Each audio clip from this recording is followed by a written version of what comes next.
interviewed on this platform as well. My name's Paul Warren. Previous to even military service, I think I had a bit of life experience. I joined reasonably late at 27. Before that, I had 10 years competing as an amateur and then professional in Muay Thai, where I had 31 fights and was an Australian champion.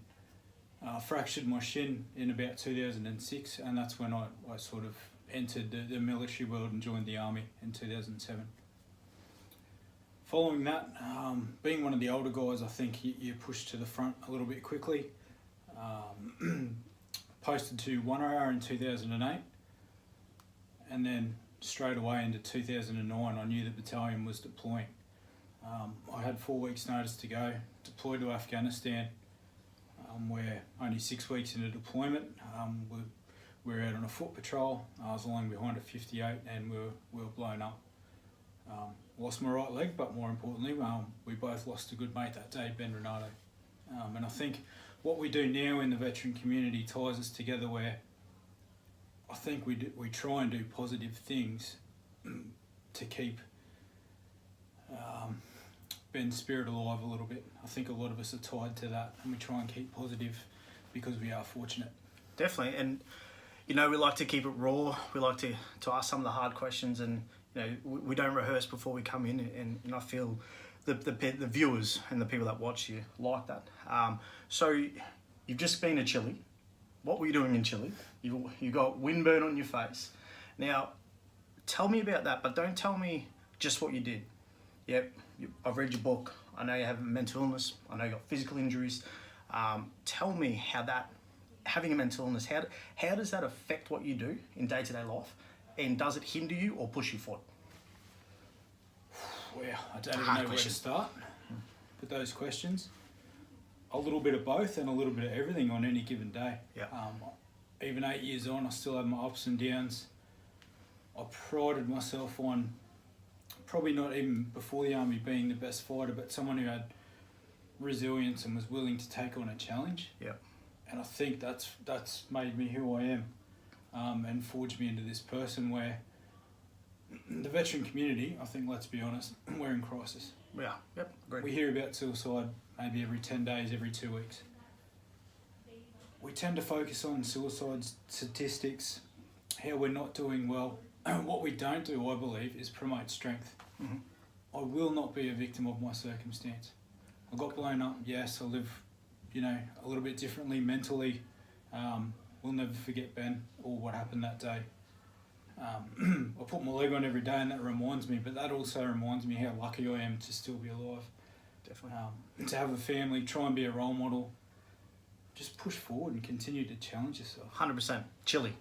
Give me a quick, what happened? Why were you in Chile? What did you try and achieve?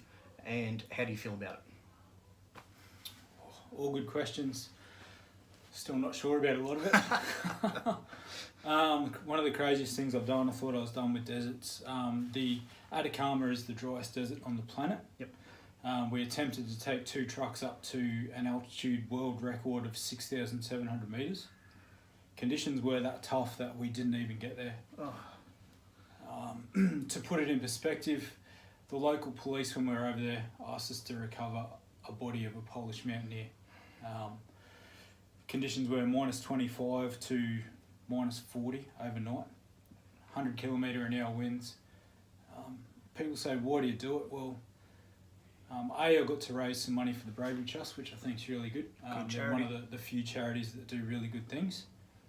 There's a lot of transparency with them. You know where their money's going. There's no Yep. there's no ambiguity with them.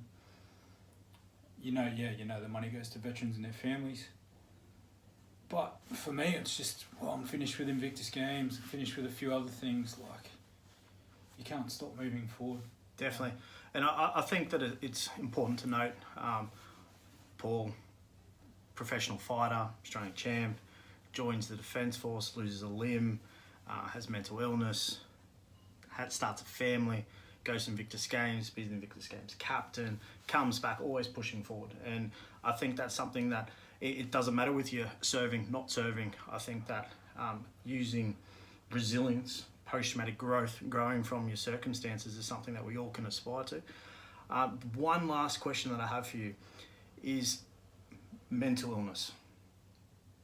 Do we, and I know for me personally, I think having positive things in my life pushes me forward. So I think that having a family, having a wife, having someone who's pregnant, working, things like that, meaningful engagement, meaningful employment is important to me. It keeps me going.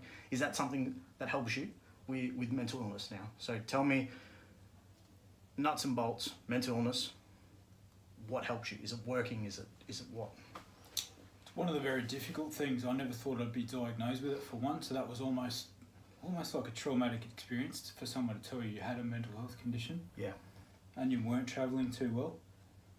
But then it put it in front of me so I could confront it. Like I've got a wife, got a family. I'm not sure what I'd be doing openly and honestly on this forum where you have a lot of veterans. Yeah. If I was TPI, I wasn't sure. I honestly wouldn't be sure where I'd be, because work is that thing that gives me accountability. I've got to get up. I've got to get going. I've got to push forward. And I need that in my life as from an individual's point of view. I still have my down days. People look at social media and they see people that are up all the time. Mm-hmm. That's not the case, and we have to accept that it's a definite ebb and flow. But find what drives you. Like, I'm still sort of following your lead, if you like. I need to go to uni. I need to study. If I want to be influential in the veteran space, I probably need a degree where I can come back as a CEO and operations manager or something like this. So 100%. Thanks, Paul. Thanks for being here, and thanks for helping us with this YouTube video today, vlogging as they call it. Look after your friends, look after your mates. Remember, we're not clinicians. We don't give advice. We give information where to get help if people need help. All right, have a good New Year's Eve. Thanks.